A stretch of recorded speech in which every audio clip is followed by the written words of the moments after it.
Bismillahirrahmanirrahim. Alhamdulillahirabbil alamin wassalatu wassalamu ala asyrafil anbiya'i wal mursalin wa ala alihi wa sahbihi ajma'in. Alhamdulillah, bersyukur kepada Allah Subhanahu Wa Taala kerana saya diberi kesempatan untuk berkongsi sedikit pengalaman dan juga pandangan dalam platform kali ini. Dan first of all, saya juga ingin berterima kasih kepada Pandai on this PDP Spotlight with the headlines of upskilling the competency of digital guru. Jadi insyaAllah saya nak berkongsi sedikit background tentang diri saya. Saya Muhammad Zaid Muhammad Ibrahim, lebih dikenali dengan nama Cikgu Zaid, merupakan pengetua di Sekolah Menengah Setia Budi, dan saya telah berkhidmat di Sekolah Menengah Setia Budi selama lebih kurang 17 tahun. Dan previously saya merupakan seorang guru matematik tambahan, dan sekarang saya memegang jawatan sebagai pengetua di sekolah ini. Dan Sekolah Menengah Setia Budi merupakan sebuah sekolah yang merupakan anak syarikat Universiti Islam Antarabangsa Malaysia, dan recently kami telah diiktiraf oleh Microsoft Education sebagai sebuah sekolah Microsoft Showcase School. Alhamdulillah, dan ini adalah tahun kedua kami menerima pengiktirafan ini. Jadi dalam sesi pada hari ini saya rasa sebagai saya punya kapasiti sebagai seorang pengetua, saya ingin berkongsi lebih kepada bagaimana kami di Sekolah Menengah Setia Budi melihat kepada digital education, lebih-lebih lagi daripada sekolah kami yang bukan merupakan sebuah sekolah yang menggunakan digital sebagai platform previously, I think before the PKP, and bagaimana kami telah improve ataupun kami telah transform sekolah kami daripada sekolah yang bukan on digital education dan pergi kepada sebuah Microsoft Showcase School. So a few of the I think elemen ataupun komponen yang saya ingin kongsikan dengan rakan-rakan pendidik di Malaysia especially ialah bagaimana kami mempunyai satu pemikiran, iaitu growth mindset. Bagaimana daripada saya boleh katakanlah kita ada 48 orang guru di sekolah. Bagaimana pada hari ini seramai lebih daripada 43 orang guru kami merupakan guru yang diiktiraf oleh Microsoft sebagai Microsoft Certified Educators. Baik, saya nak mulakan dengan bagaimana kami ada turning point, bagaimana kami melihat digital education dan juga the 21st century learning design sebagai salah satu method yang kami gunakan dalam PDP kami. Saya boleh katakan COVID-19 ataupun PKP merupakan antara pencetus yang mengubah bagaimana guru-guru di sekolah sebenarnya mengambil inisiatif untuk meletakkan pendigitalan pendidikan sebagai approach yang kami gunakan dalam PDP pada hari ini. Pada mulanya saya boleh sebutkan kami tidak bersedia sebenarnya sewaktu mula-mula PKP, bagaimana guru-guru terpaksa menggunakan berbagai-bagai digital platform, especially untuk deliver the lesson. Dan saya kira ketika itu banyak juga trial and error. Bagaimana untuk kita pastikan anak-anak murid kita engage dengan lesson, memastikan pelajar tidak bosan, bagaimana kita nak pastikan assessment, the test and assessment tu valid ketika PKP ketika itu. Dan Alhamdulillah, saya bersama dengan rakan-rakan guru di sekolah, saya kira kelebihan yang Allah bagi adalah rata-rata guru-guru semuanya berkongsikan bagaimana mereka melihat certain platform ataupun solutions yang boleh diadaptasikan dalam PDP. Walaupun ketika itu saya melihatkan saya boleh katakan agak cacah marba sebenarnya, ada some of my colleagues yang menggunakan certain platform, ada cikgu yang menggunakan gamification dan sebagainya. Tetapi saya melihatkan yang bagusnya ketika itu adalah semangat. Iaitu yang saya katakan tadi, growth mindset. Masing-masing ingin berkongsi amalan-amalan terbaik yang mereka gunakan sewaktu PKP. Walaupun ketika itu kita tidak dapat bersua muka secara fizikal, tetapi masih lagi ketika itu kami guru-guru berkongsikan apa yang terbaik yang mereka amalkan. Walaupun berlatar belakangkan subjek yang berbeza, tapi kami mempunyai semangat yang kuat ketika itu. Jadi saya kira mungkin antara a few elements yang kalau kita boleh kongsikan dengan rakan-rakan di sekolah guru lain sebenarnya adalah bagaimana dalam satu pasukan itu semangat berkongsi dan juga ingin mengubah dari satu tempat ke satu tempat yang apa dia kita kata cara pemikiran, cara bekerja, cara melihat sesuatu. Itu yang saya sebutkan tadi sebagai growth mindset. Dan kemudian saya juga melihat antara elemen yang patut ada dalam guru-guru ingin upskill on digital competency ialah ada adaptability untuk berubah, adaptability to change. Yang ni pun sangat-sangat penting sebab apa?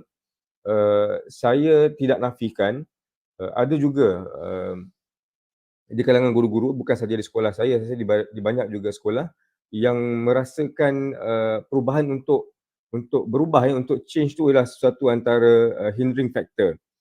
Kita lebih ada tendensi untuk mengajar mengikut keselesaan kita, ataupun dulu sewaktu saya merupakan guru novice, saya teringat satu penceramah yang mengatakan tendensi guru-guru mengajar di sekolah ini adalah lebih kepada mengikut apa yang dia pernah diajar ketika dia merupakan student dahulu. Jadi kita sebagai guru ni ada juga pengaruh yang kita kata daripada guru-guru kita sebelum ni. Cara kita mengajar, kita melihat masih lagi meletakkan benchmark bagaimana kita diajar sebelum ini. Jadi the adaptability to change tu perlu ada pada guru-guru, especially untuk kita embrace digital education. Jadi saya lihat kelebihan, sekali lagi saya sebutkan kelebihan saya bersama rakan-rakan guru adalah apabila kita melihatkan keperluan untuk kita berubah. Jadi saya masih ingat lagi sewaktu mula-mula kami menggunakan blended learning. Kita berubah daripada Zoom pergi kepada Google Meet and then on the assessment kita berubah one platform to another platform just to adapt on the changes yang kita hadapi ketika itu. Dan kita melihat juga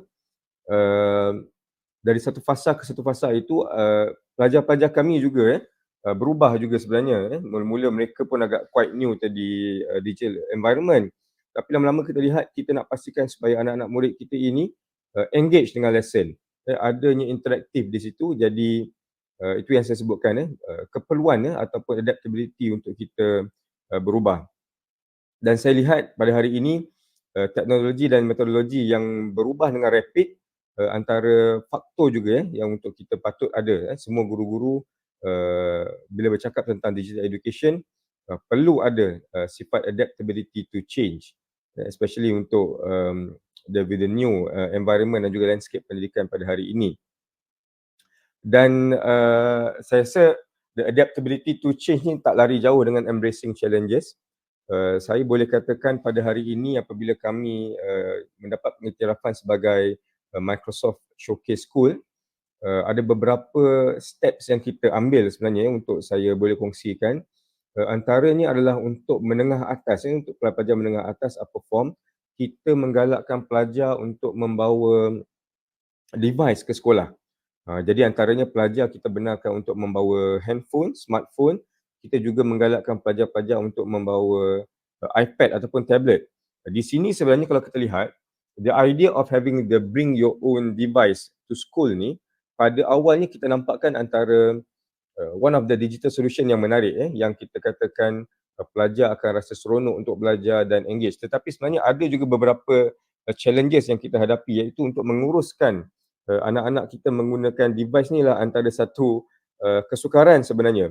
Sebab kita nak pastikan mereka tidak menyalahgunakan device ataupun teknologis. Jadi saya pada awalnya mendapat juga tentangan ataupun kita kata feedback daripada rakan-rakan setugas, daripada parents juga yang mengatakan kemungkinan membenarkan pelajar membawa device ke sekolah ini adalah satu kesalahan yang besar. Tapi saya tidak nafikan pada awalnya kita menghadapi kesukaran juga untuk mendidik anak-anak kita bagaimana nak menggunakan device dengan cara yang penuh hikmah. Jadi pada hari ini kalau saya mendapat pelawat bila mereka melawat kepada sekolah dan melihat kepada kita punya learning session dalam kelas, saya boleh katakan kita punya PDP berjalan dengan sangat interaktif dan juga kita promote creativity di kalangan pelajar-pelajar kita hanya dengan menggunakan device. Jadi pelajar-pelajar kita ni kita encourage mereka untuk tidak be conventional. Kalau dulu kita lihat anak-anak kita kalau present di hadapan kelas menggunakan kertas mahjong, ada anak-anak kita yang akan yang mana yang pasif tu akan mengambil kita kata apa, mengambil role sebagai pemegang kertas mahjong dan sebagainya. Pada hari ini saya melihat keadaan dah berubah anak-anak kita ni yang mana yang tidak mempunyai kelebihan untuk bercakap, mereka ada kelebihan lain contohnya untuk apa, kita kata create dia punya presentation dan sebagainya. Jadi anak-anak kita sekarang ni kalau dia present, dia ada iPad ataupun tablet ataupun Microsoft Surface dan mereka hanya perlu kita kata share on the screen. Dan itu adalah lebih lebih kita kata lebih efektif cara cara kita apa, cara untuk dia present. Dan kemungkinan yang saya boleh lihat nanti, pelajar-pelajar kita tidak perlu lagi ke depan ke kelas, mereka boleh present daripada seat masing-masing. Untuk kita nak adapt the 21st century learning punya class setup.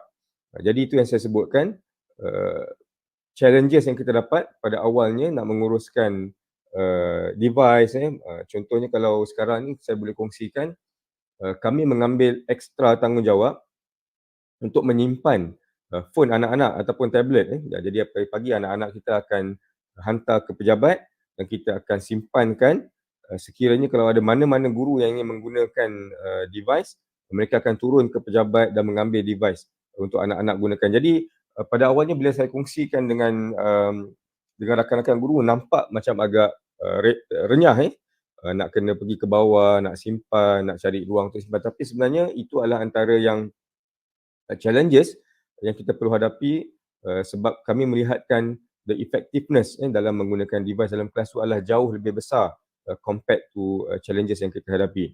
Ada jugalah kecil-kecil tu cikgu-cikgu contohnya kadang-kadang misplaced phone dan sebagainya, tapi alhamdulillah kita dapat atasi dengan sokongan rakan-rakan guru dan parents juga memahami apa inisiatif yang sekolah ingin adakan di dalam lesson PDP.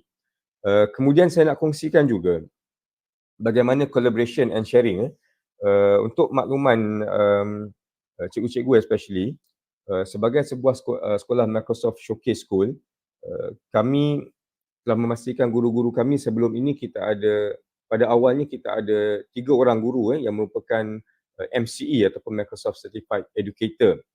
Jadi sebagai seorang guru yang diiktiraf sebagai Microsoft Certified Educator, ada certain course yang kita kena mempelajari dan juga kita akan dinilai melalui exam. Jadi satu kursus yang saya dapati sangat-sangat menarik dalam sebagai guru yang ingin be certified as MCE adalah the 21st century learning design. Jadi dalam 21st century learning design ni antara elemen-elemen yang diketengahkan adalah contoh kalau saya boleh sebutkan seperti collaboration, ada knowledge constructions, self-regulations, ICT and learning, skill communication and juga real world problem solving. Dan antara elemen-elemen yang ada dalam 21 CLD ini, collaboration merupakan antara elemen yang kita ketengahkan untuk anak-anak kita adapt dan juga adopt dalam mereka punya sesi pembelajaran. Jadi collaboration ini sebenarnya kalau kita lihat dalam pendidikan abad ke-21 juga menekankan untuk collaboration, kerana dalam collaboration ini anak-anak kita bukan sahaja build dia punya confidence, mereka juga build dia punya communication skill dan juga mereka melihat creativity itu bukanlah sesuatu yang sukar untuk di-acquire, untuk diperolehi. Jadi macam saya sebutkan tadi bila presentation, by rotation kadang-kadang kita boleh ambil giliran. Hari ini mungkin pelajar A yang present, besok mungkin akan jadi pelajar B. Jadi hasil daripada collaboration ini, collaborative learning ini memberikan pelajar rasa ruang dan peluang untuk mereka ke depan lagi. And of course sharing sharing ini kalau kita lihat bukan saja anak-anak pelajar kita, guru-guru juga dapat memanfaatkan untuk sharing. Seperti yang saya sebutkan tadi, guru-guru di sekolah kami 43 orang guru sekarang ini merupakan Microsoft Certified Educator yang mana pada awalnya hanyalah 3 orang. Jadi kalau saya boleh tunjukkan bagaimana daripada 3 orang guru pergi kepada 48 orang guru hasil daripada collaboration and sharing juga. Jadi collaboration and sharing ni bukan terhad kepada dalam PDP sahaja, tetapi ianya juga boleh disebar luas kepada cara bekerja, cara berfikir dan juga bagaimana kami memastikan guru-guru di sekolah menengah Setia Budi move forward. Kita tak statik pada satu tempat sahaja. Dan mana-mana amalan baik yang guru-guru perolehi semasa mereka menimba pengetahuan, kita alu-alukan untuk berkongsikan. Hatta dalam kami punya mesyuarat guru juga, kita sediakan beberapa sesi untuk guru-guru berkongsi pandangan, berkongsi pengalaman, apa yang mereka amalkan dalam bilik darjah. Jadi ini walaupun kalau kita lihat balik tadi kepada tajuk kita untuk upskilling kita punya digital competencies, tetapi ramai orang ingatkan digital competency ini adalah on the too much on the technical, tetapi sebenarnya ialah lebih juga kepada cara bekerja, cara berfikir, itu antara yang saya lihat antara komponen-komponen yang penting untuk kita mengadakan satu digital solution dalam sebuah sekolah. Jadi saya pergi kepada next point saya, iaitu learning from feedback. Ini yang juga antara elemen yang penting guru-guru sekalian, kerana kadang-kadang bila kita membuat satu adaptation, satu langkah especially dalam digital solution, kadang-kadang tu kita akan led astray, saya tak nafikan, especially bila kita punya nature of pekerjaan ni adalah sebuah rutin, day in, day out. Kadang-kadang tu kita perlukan juga feedback daripada pelajar sendiri, feedback juga daripada ibu bapa dan juga rakan-rakan guru supaya objektif kita pada asalnya menggunakan digital solution ini sebagai antara approach yang efektif, tidak lari daripada matlamat asal. Saya masih ingat lagi saya dapat feedback daripada parents yang mengatakan ada certain inisiatif yang sekolah ambil ini nampaknya macam tidak sesuai untuk diteruskan. Dan kami dan kita menerima pandangan daripada parents kerana ada juga parents-parents kita yang profesional yang mungkin mereka telah melihat ada certain approach ataupun inisiatif yang digunakan di sekolah lain ataupun mereka sendiri berdasarkan pengalaman mereka melihat sekolah tidak perlu mengambil certain measures ataupun approach kerana dia punya complication tu lebih menyukarkan pelajar. Dan kita terima cadangan dan pendapat daripada parents dan juga ada juga pendapat pada anak-anak anak-anak pelajar yang juga mengatakan cikgu kalau kita buat macam ni kan bagus cikgu kalau kita buat begini nampak lebih efektif. Dan pada hari ini untuk makluman guru-guru kami di Majlis Perwakilan Pelajar kami telah pun menggunakan certain virtual platform untuk membuat podcast dan mereka telah extend dia punya invitation kepada sekolah-sekolah lain juga untuk mereka mewawancara rakan-rakan di sekolah lain. Ini hasil daripada mereka melihat bagaimana guru-guru membuat dalam kelas dan mereka adopt the idea dan mereka laksanakan on their own. Jadi ini yang saya lihat tadi komponen-komponen yang ada bukan hanya sekadar on the technical tetapi juga lah cara kita berfikir. Dan yang saya sedang sentuh sekarang adalah feedback yang kita terima daripada stakeholders daripada rakan-rakan guru adalah antara kita kata elemen-elemen yang penting untuk kita belajar sebenarnya untuk kita improve. Kami juga sebenarnya menerima feedback apabila kami membuat lawatan ke sekolah-sekolah Microsoft Showcase School juga Saya ingat in year 2022 kami buat satu visit di sekolah Sri UCSI di Port Dickson yang merupakan antara sekolah Microsoft Showcase School. Jadi di situ juga kita dapatkan feedback apa yang mereka sendiri pelajari semasa mereka ingin menjadi sebuah sekolah Microsoft Showcase School. Dan saya ingat saya nak ambil kesempatan juga untuk mengucapkan terima kasih kepada pengetua sekolah Sri UCSI di Port Dickson yang banyak sebenarnya membantu kami dalam cara berfikir.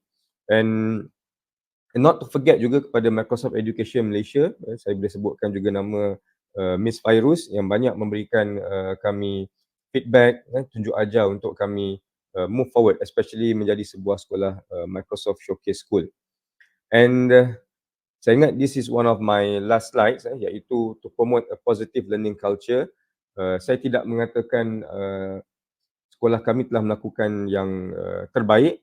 Kami sendiri banyak lagi ruang untuk kami improve, especially bila kita nak pastikan guru-guru di sekolah bergerak bersama-sama dengan pentadbiran sekolah untuk memberikan yang terbaik, untuk menjadikan kompetensi digital ini adalah sesuatu yang kita kata workable. Jadi saya lihat di sekolah kami, demografi guru-guru kami, ada guru-guru yang muda, ada guru-guru pertengahan dan ada juga guru-guru yang senior. Jadi bagaimana kita nak pastikan kesemua guru-guru embrace this new approach, supaya apa sahaja inisiatif yang kita laksanakan dapat dilakukan dengan satu satu suara, satu langkah yang sama. Jadi to promote a positive learning culture ini, saya sebutkan kepada guru-guru adalah antara langkah-langkah yang kita sebutkan sebagai lifelong learning. Kita nak pastikan guru-guru ni tidak statik, sentiasa ingin improve. Kalau ada any of the kita sebutkan approach ataupun saya sebutkan sini initiatives yang guru-guru belajar daripada rakan-rakan guru di sekolah lain ataupun di mana-mana institusi untuk kita kongsikan bersama dengan rakan-rakan guru di sekolah. Dan juga saya ingat pada hari ini anak-anak murid kami juga merupakan antara guru-guru kami sebenarnya. Saya boleh sebutkan saya belajar banyak daripada student saya in the PKP last time. Saya belajar banyak daripada students, daripada rakan-rakan guru. Jadi ini semua ni kalau kata kita nak foster a positive learning culture, kita tak boleh biarkan diri kita statik, kena wujudkan satu learning environment yang sangat positif supaya kita boleh move forward, kita boleh pastikan anak-anak mendapatkan yang terbaik dan untuk especially memastikan PDP lah untuk menjadikan lebih efektif. Jadi saya kira perkongsian setakat itu, saya sekali lagi saya nak tekankan dalam apa-apa sahaja inisiatif ataupun idea yang kita nak implement di sekolah, sama ada digital ataupun konvensional sekalipun, to have a growth mindset is a key factor. Sangat-sangat penting. Saya boleh lihat balik kalau saya recall daripada awal bagaimana sekolah kami especially bergerak sehingga ke hari ini, kalau ada mana-mana ataupun individu yang bertanyakan kepada saya, especially saya akan sebutkan cara berfikir, cara bekerja adalah antara important skills yang perlu ada. Jadi kalau saya boleh conclude sebenarnya untuk upskill on the digital competency ini, sebelum kita pergi kepada skill itu sendiri, cara berfikir adalah antara yang penting, especially untuk pentadbir sendiri. Saya pada mulanya bila nak suruh cikgu-cikgu membuat sesuatu ni, saya pastikan saya boleh buat dulu. Kalau saya nak kata cikgu-cikgu, you have to have a Microsoft Certified Educator, saya pada awalnya yang mengambil exam terlebih dahulu. Bila kita nak sebut cikgu-cikgu, you've got to have MIE expert, Microsoft Innovative Educator expert. Saya kena pastikan saya kena being recognized as MIE expert, and then kemudian barulah saya boleh pastikan guru-guru saya boleh mengikut jejak langkah yang sama.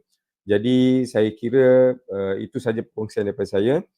Semoga apa yang saya kongsikan ini bermanfaat untuk semua, especially para pendidik di Malaysia, sama ada di public sector ataupun di sekolah swasta. Jadi insya-Allah semoga perkongsian ini memberi manfaat. Sekali lagi saya ucapkan terima kasih kepada organizer kerana menjemput saya untuk sesi pada kali ini. Jadi saya akhiri perkongsian saya dengan wabillahi taufiq wal hidayah. Assalamualaikum warahmatullahi wabarakatuh. Terima kasih banyak.